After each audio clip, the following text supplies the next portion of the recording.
ଆପଣ ଯେକୌଣସି ଚାଷ କରନ୍ତୁ ନା କାହିଁକି ରାସାୟନିକ ସାର ସହିତ ଆପଣମାନେ ଜୈବିକ ସାରର ବ୍ୟବହାର କରନ୍ତୁ। କାହିଁକି ନା ଆମର ଯେଉଁ ମାଟି ରାସାୟନିକ ସାର ବ୍ୟବହାର କଲା ପରେ ମାଟି ବହୁତ କଠିନ ହେଇଯାଉଛି, ହାର୍ଡ଼ ହେଇଯାଉଛି।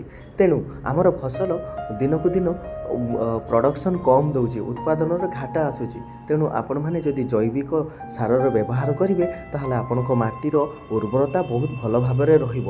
ତା ସହିତ ଚେର ମାରିବା ପାଇଁ ଅଧିକ ମାତ୍ରାରେ ଗଛ ଆପଣଙ୍କୁ ହୁମିକ୍ ଏସିଡ଼୍ ଦେବା ପାଇଁ ପଡ଼ିବ। ହୁମିକ୍ ଏସିଡ଼୍ ସହିତ ଫୋଲବିକ୍ ଏସିଡ଼୍ ଯେଉଁଟାକି ଗଛର ଚେରକୁ ବହୁତ ଅଧିକ ମାତ୍ରାରେ ସ୍ପ୍ରେଡ଼୍ କରିଥାଏ, ଦୂର ଦୂର ପର୍ଯ୍ୟନ୍ତ ଗଛର ଚେରକୁ ସିଏ ବଢ଼ାଇଥାଏ ଏବଂ ସିଏ ମାଟିର ଯେଉଁ ଉର୍ବରତାକୁ ଚେର ମାଧ୍ୟମରେ ଗଛ ସିଏ ଉପରକୁ ଉଠେଇଥାଏ। ତା ସହିତ ଆପଣମାନେ ଦେଖିପାରୁଥିବେ ଏଇ ଯେଉଁ ଜରିରେ ଅଛି ଆମର ଜୈବିକ ଖତ, ଏଇ ଜୈବିକ ଖତର ମହତ୍ତ୍ୱପୂର୍ଣ୍ଣ ବହୁତ ଅଧିକା। କାହିଁକିନା ମାଟିର ଯେକୌଣସି ଆମର ଯେଉଁ ଜୀବ ରହିଛନ୍ତି ଯିଏକି ସହକାରୀ ଜୀବ ଯିଏକି ଆମ ଗଛକୁ ବହୁତ ଭଲ ଭାବରେ ପୋଷକ ତତ୍ତ୍ୱ ପହଞ୍ଚାଏ, ଆକୁ ବି ଦିଅନ୍ତୁ।